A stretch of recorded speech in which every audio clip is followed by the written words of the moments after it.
Hola a todos. En este video vamos a explicar nuestra propuesta para estudiar la morfofunción a partir de un caso clínico utilizando el aprendizaje basado en problemas. Lo primero que necesitamos es diseñar adecuadamente el documento del caso que vamos a usar. Este documento debe contener diversa información esencial. Primero el tema, luego el resultado de aprendizaje que se pretende alcanzar, la lista de prerequisitos que son aprendizajes previamente alcanzados por los estudiantes y que ahora van a tener que repasarlos, el enunciado del caso seguido de preguntas motivadoras que ayudarán a revisar los prerequisitos por un lado y que le ayudarán al estudiante a ubicarse en el ámbito de aprendizaje por otro.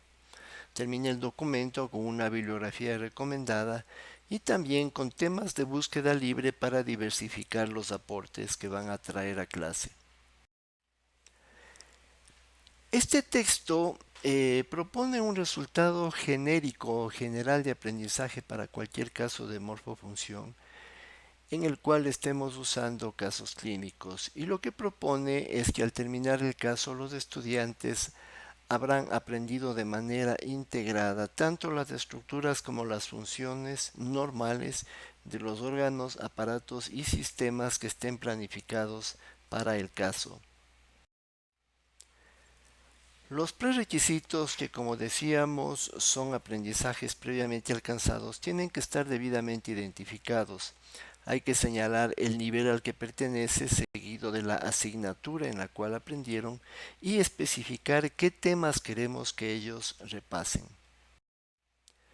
En este caso, el tema para este ejercicio va a ser la morfofunción del estómago y duodeno, y proponemos el caso de un joven de 15 años con una historia de 2 años de epigastralgia urente que ahora acude por una hemorragia digestiva muy severa que se ha acompañado de palidez, hipotensión, taquicardia. El médico le examina, le hace un examen de sangre, encuentra que hay un hematocrito bajo y lo envía para una endoscopía digestiva alta en la cual se detecta la presencia de una úlcera duodenal con sangrado activo. El mismo procedimiento endoscópico permite realizar la terapia endoscópica del punto sangrante y luego se sigue con la administración de omeprazol. Este es el caso con el que los chicos van a trabajar. La resolución del caso se espera que culmine cuando los estudiantes hayan realizado todos los aprendizajes sobre las estructuras y procesos normales de los órganos que han sido afectados por la enfermedad a la que se hace referencia en el caso. Este aprendizaje tiene que finalmente ser explicado de manera integrada e interrelacionada en el momento del cierre de caso. Viene en el documento un primer paquete de preguntas motivadoras. Estas preguntas pueden llevarle al estudiante a realizar una búsqueda de información. La cuarta pregunta, por ejemplo, en cambio les lleva a que emitan criterios personales, o pueden referirse a prerequisitos como las tres últimas preguntas, que se refieren a temas aprendidos por ellos en la asignatura de biología celular. Hay una bibliografía general que todos los chicos deberían revisar y estudiar, pero para que exista debate y diversidad de aportes, se les pide que realicen la búsqueda libre sobre tres temas que van a ser abordados en la primera sesión de ABP. En este caso se refieren a mecanismos de antirreflujo gastroesofágico, citoprotección gástrica y mecanismos de regulación del vaciamiento gastroduodenal. Ellos van a traer a la clase aportes de diversas fuentes, y entonces esto va a dar pie a que se produzcan interesantes debates. Una vez que los estudiantes han recibido este documento y lo reciben con la debida anticipación, ellos van a realizar tareas preparatorias, tareas previas en forma autónoma antes de acudir a la primera sesión de ABP. Estas tareas autónomas previas de preparación consisten primero en leer el caso de una manera comprensiva y también el suficiente número de veces para que se familiaricen con esa información. Luego tienen que preparar, repasar los prerequisitos señalados, responder las preguntas motivadoras, idealmente por escrito, y traer esas respuestas a la primera clase, estudiar la bibliografía recomendada y buscar información sobre los temas de búsqueda propuestos en el documento. Después, ya en clase, en la primera sesión de ABP, ya reunidos con el docente, se va a iniciar el desarrollo del caso. Se inicia con la explicación por parte del docente de los aspectos clínicos contenidos en el caso. Esto es importante porque va a ser la parte motivadora, la parte que va a despertar el interés de los estudiantes. En este caso se empieza por darles información básica, general, no es para el nivel de ellos que dominen la clínica, pero sí que comprendan de lo que se trata.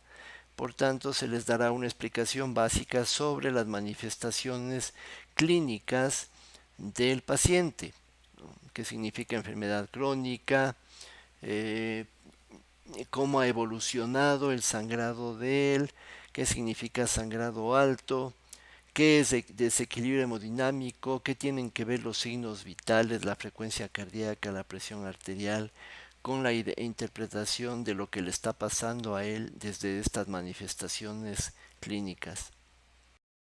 Luego se revisará y se explicará cuál es el valor de los exámenes realizados, qué significa un hematocrito bajo y cómo se inserta esto en el contexto del caso planteado, en qué consiste una endoscopía digestiva alta para que ellos comprendan de qué es de lo que estamos hablando. Se concluirán en los diagnósticos a los que se ha arribado en este paciente para que los estudiantes comprendan cuál fue la resolución diagnóstica y finalmente cuál fue la resolución terapéutica del caso de Julián. Se explica de manera igualmente general pero suficiente a los estudiantes qué es lo que se hizo para resolver el sangrado en su fase activa y después para darle un tratamiento de mantenimiento a este paciente. Esta es la explicación clínica que brinda el docente a los estudiantes y que tiene como objetivo despertar en ellos interés y motivación. Obviamente que ese interés tiene que traducirse en un espacio que se les da a los estudiantes para que ellos amplíen con preguntas su interés de comprender mejor la parte clínica.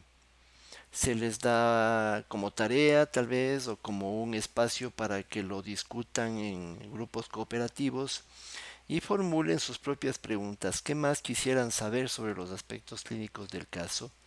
Y estas preguntas van a ser absueltas, resueltas por el docente. Él va a contestar y les va a complementar explicaciones sobre aspectos como por ejemplo clasificaciones, tipos de sangrado que pueden presentarse, mecanismos fisiopatológicos que pueden generar sangrado, exámenes complementarios que se pueden utilizar en pacientes con sangrado y diversas estrategias de tratamiento para las diversas modalidades de sangrado.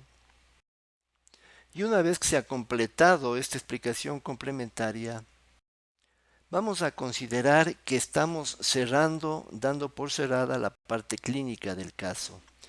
Esta parte clínica tuvo como finalidad fundamental motivar y despertar el interés de los chicos. Pero no olvidemos que en el desarrollo del caso, los objetivos de aprendizaje están en la normalidad. Cuando cerramos la parte clínica del caso, entonces dirigimos los esfuerzos a empezar ya a aprender la morfofunción, es decir, estructuras y procesos normales. ¿Cómo eran estas estructuras antes de ser afectadas por la enfermedad y cómo eran los procesos antes de ser afectados por la enfermedad? Y si estamos hablando de estructuras y procesos normales, entonces estamos hablando en estructuras en una dimensión macroscópica a través de la anatomía y estudiadas en una dimensión microscópica a través de la histología. Y en procesos fundamentalmente nos referimos a la fisiología y a algunos procesos de desarrollo embriológico. ¿Cómo vamos a desarrollar estos aprendizajes de la morfofunción? En la sesión de apertura del ABP contamos con 4 fuentes de información. Primero, tenemos los prerequisitos que los estudiantes han preparado, después las preguntas motivadoras que las deberían traer contestadas, luego la bibliografía que se les ha recomendado que le estudien y finalmente la búsqueda libre que han hecho sobre ciertos temas claves que estaban propuestos en el documento. ¿Qué van a hacer con esta información? Pues vamos a tener 4 procesos o estrategias. Primero, el intercambio activo de aportes entre los estudiantes. Cada uno en clase va a compartir con sus compañeros lo que encontró de información. Luego, entre todos van a someter esta información al análisis crítico y van a aportar con sus propias preguntas o inquietudes, esta vez ya dentro del ámbito de la normalidad. Van a formular qué es lo que quisieran aprender, comprender ya dentro de la normalidad. Todo esto apoyado por la labor de facilitación o tutoría del docente.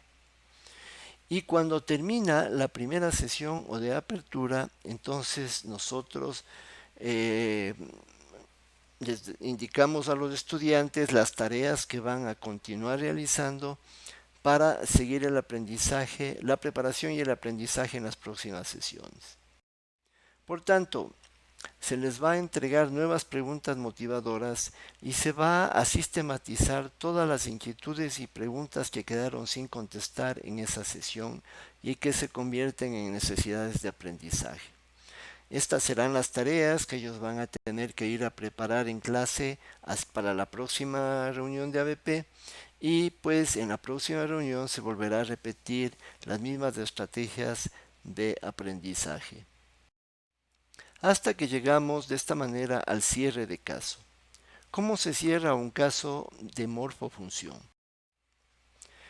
En la última sesión o cierre de caso, los estudiantes se espera que hayan alcanzado el aprendizaje con criterio de dominio, que hayan llegado a dominar estas estructuras y estos procesos normales que afectaron con la enfermedad a órganos, aparatos y sistemas que eran los que se había planificado que ellos aprendan y estudien en este ABP.